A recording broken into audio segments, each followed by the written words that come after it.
Welcome to the latest episode of Papal Profiles.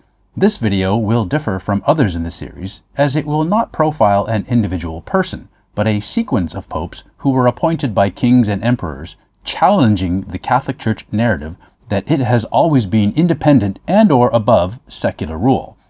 Throughout the first millennia of church history, the Bishop of Rome was often a political appointment. Constantine did not alter the election process for popes, but he set a precedent for requiring imperial confirmation for electees in the major bishoprics, starting with Pope Julius I in 337. The function of electing the pope by the College of Cardinals was only instituted in 1059, and almost every pope since has come exclusively from their ranks. Prior to 1059, popes could be deacons, priests, or monks. They did not have to be cardinals. Other examples of political appointments include Justinian, who deposed Pope Silverius in 537 and installed Vigilius, whom he later exiled in 555, and then imposed Pelagius I on the Romans. After Pelagius died, Justinian allowed an election for John III, but as Constantine established, he insisted on confirming the choice. Within 3 months of his succession to the papacy in 649, Martin I called the First Council of the Church independent of an emperor, and for daring to challenge imperial prerogative, Martin was arrested in 653 by Emperor Constans II, extradited to Constantinople, and ultimately banished. Subsequently, Eugene I was elected under imperial pressure, and Martin died in exile the next year. In 686, the Roman army waded into the quagmire by supporting another candidate over the clergy's choice, resulting in a compromise who was an acceptable candidate, Pope Conon. Further, it was King Pepin of the French Carolingian dynasty who gave the papal states to the Church, which Baumgartner stressed made the Roman aristocrats more vested in the choice of pope.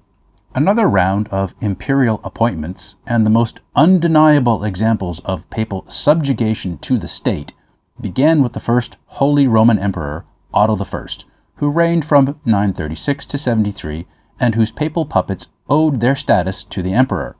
In return for their positions, the popes willingly complied in crowning their political masters as Holy Roman Emperors. However, shortly after Otto had been crowned emperor in February 962 by John XII, Otto issued the Diploma Attonianum, which allowed the clergy to vote for the popes, but as Constantine had initiated and Justinian exercised, the choice had to be approved by the emperor. Otto, and his son and grandson, Otto II and III respectively, intervened in several papal elections, starting in 964, when Otto I deposed Pope John XII and installed Leo VIII. The Romans refused to accept Leo VIII and reinstated John XII after Otto left Rome. John died soon after, and the Romans elected Benedict V, whom Otto subsequently had arrested and reinstalled Leo. Leo died the next year, and Otto ensured his candidate, John XIII, was elected in 965. Following John's death, Otto used his influence to get Benedict VI elected, who was subsequently murdered, and the antipope, Boniface VII, was installed by a Roman faction in 974. Otto II, who reigned from 973 to 83, removed Boniface and saw to it that Benedict VII was elected, but not before Boniface looted the papal treasury and fled to Constantinople. John XIV was the next imperial choice, but Otto II died a month later, and his son, Otto III, was only 3 years old and unable to protect John. Boniface VII returned from Constantinople, reassumed the papacy, after having John imprisoned where he died. Within a year, Boniface was dead, some suspect murdered.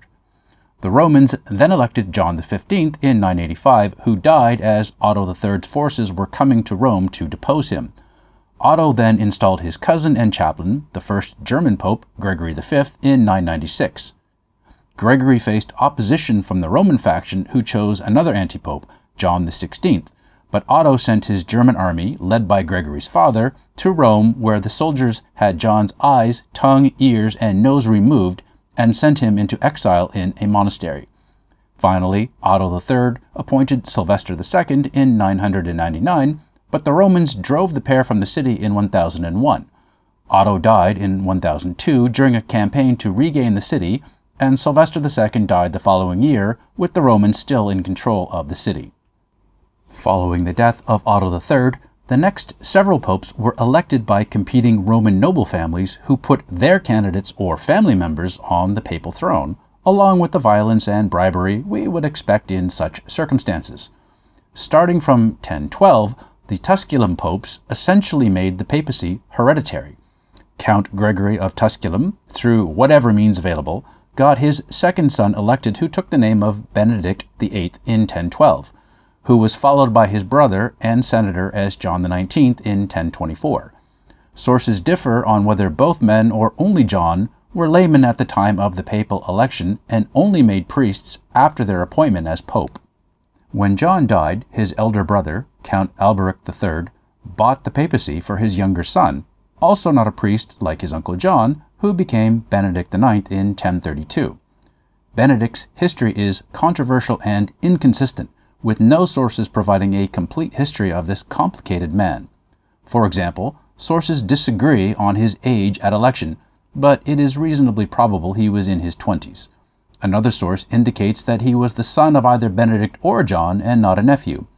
Some accounts paint Benedict as immoral, but caution must be exercised about accepting tales put out by his political enemies and their use of unflattering rhetoric. Most interesting about his papacy, given all the factionalism and unseating of popes, Benedict was pope on 3 different occasions.